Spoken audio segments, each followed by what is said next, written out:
Hey girl, yes, you. You are seen, you are loved, and you were made for more. Created especially for teen girls, chart-topping Christian artist Ann Wilson invites you to her 40-day devotional, Hey Girl, through honest stories, scripture, and journal prompts. Ann talks about real struggles, comparison, insecurity, doubt, and faith, reminding you that God is always near and fighting for you.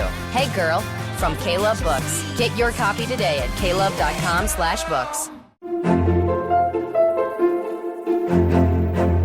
Hello, friends. Welcome to Story Behind Podcast. This is the show for people who love hearing a good story and who believe the world could use more positivity. We're the team behind GodUpdates and God2, and we hope these weekly short stories will brighten your day.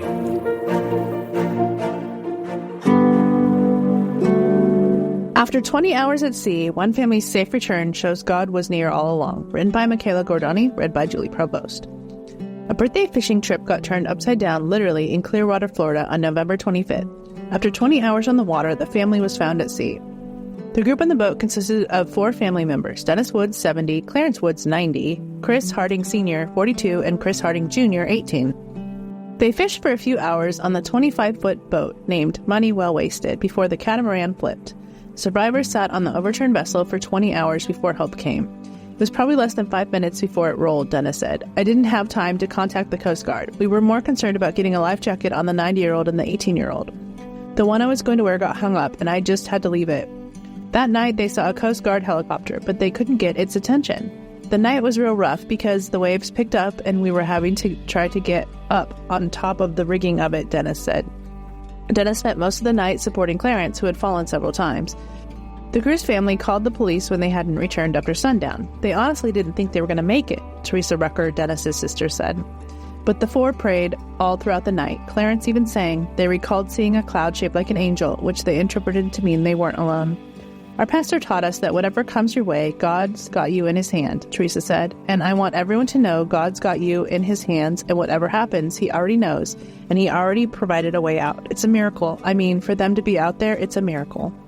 The crew was found around 7 a.m. the next morning. Dennis said the experience was rough. The water just sucks all the warmth out of your body, so they were just pretty chilly, says U.S. Coast Guard Savannah O'Deal. The 90-year-old man, he was on the outside. We were worried about him, she said. We were very happy that everyone was still doing okay. The catamaran was pretty much fully underwater, so the fact that it was still above water was pretty great.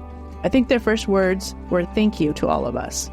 The rescuers pulled them to safety and ensured their boat reached shore.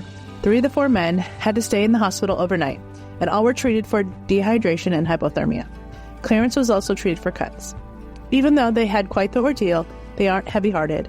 Chris Sr. told me to tell you all he caught a 6-foot shark before this happened, Teresa joked to reporters. And Dennis laughed. It was a good birthday, now that we're back on land.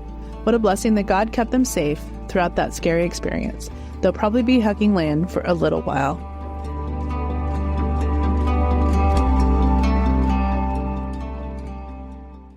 The land of Israel is more than history, it's the key to understanding the Bible today. Join us on the Out of Zion podcast as we connect the Bible, Israel, and your life. Don't wait, that's Out of Zion with Dr. Susan Michael, USA Director for the International Christian Embassy, Jerusalem, your connection to God's heart for Israel. Listen now at oneplace.com or watch the series on lightsource.com. Health insurance rates are surging in America, leaving millions without affordable options. If you're sick of having paychecks eaten up by healthcare costs or dealing with mega corporations, then listen to this.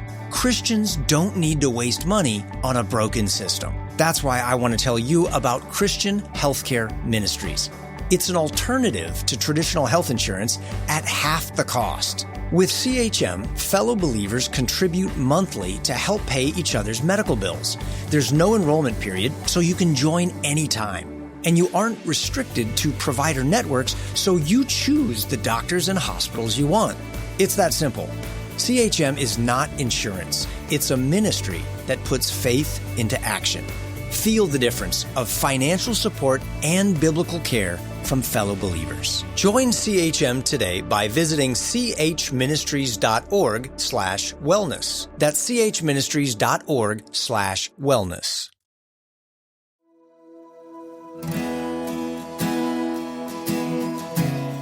When a graduation photo went to the wrong house, strangers became family, written by Heather Riggleman, read by Julie Provost. When a graduation photo went to the wrong house, strangers became family. Sometimes God sends people into your life through church, sometimes through shared struggles, and sometimes through a graduation photo delivered to the wrong mailbox because the Lord clearly has a sense of humor. That's exactly how Gio and Johnny became family. Gio came home from work like any other day, shoes off, mail in hand, minding his business, when he pulled out a crisp professional graduation photo of someone he'd never seen in his entire life. Most people would toss it or squint at it, or wonder which neighbor had a kid who looked that photogenic. No, not Gio. No. Gio saw destiny. I don't know who this is, he said, turning on his camera with the confidence of a man about to make content. But you family now. And just like that, the mystery graduate became Cousin Johnny. Gio took his photo, and he went straight to the mantle like Johnny had always belonged there. He just declared it with his whole chest. Let it be known, everybody. This is Cousin now. Meanwhile, miles away, Johnny woke up, blissfully unaware that he had been adopted into a new family overnight. He rubbed his eyes, stretched, checked his phone, and boom, 99 plus notifications on every app he owned, even on the apps he didn't use. I didn't even have TikTok, Johnny said. I barely knew what was happening. People were like, bro, you got to see this video. He watched it and burst out laughing. Some guy he had never met was proudly showing him off to the internet like a long-lost relative, and honestly, it felt kind of right. The internet worked fast, tagging Johnny, making introductions, pushing this new family reunion along. Gio messaged him, Johnny replied, and just like that, their first phone conversation had them saying, yeah, we're really cousins now. Eventually, they decided to meet, both a little nervous, both hoping the other one wasn't a serial killer, both driving hours with their respective sport teams, aka friends and girlfriends. And wouldn't you know it, they pulled into a hotel parking lot at the exact same moment. Divine timing, a handshake waiting to happen. They hopped out of their cars, walked towards each other, and did the now famous handshake, smooth, crisp, and absolutely necessary, but also absolutely perfect. There was a spark, Gio said. Johnny nodded and added, real crispy.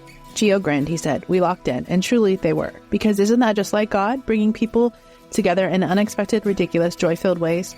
Reminding us that family is more than blood. It's a blessing. More than DNA and more than last names. It's laughter, love, and showing up at the exact moment in the exact place without planning at all. Sometimes the wrong mail becomes the right miracle. Sometimes a graduation picture turns into a friendship. Sometimes two men meet and realize God stitched their stories together long before USPS got involved. And sometimes, just sometimes, your newest cousin is the person who reminds you that the world is still full of goodness, humor, and the best surprises. Ephesians 2:19, you are no longer foreigners and strangers, but fellow citizens with God's people and also members of his household.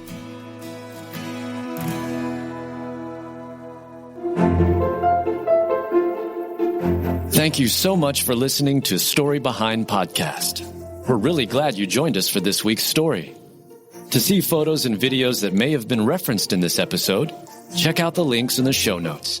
And if you enjoyed what you heard today, subscribe to our podcast, and please tell a friend about us. We'd also love it if you'd rate us and leave us a review. It really does help more people find us. Story Behind is a Salem Web Network production.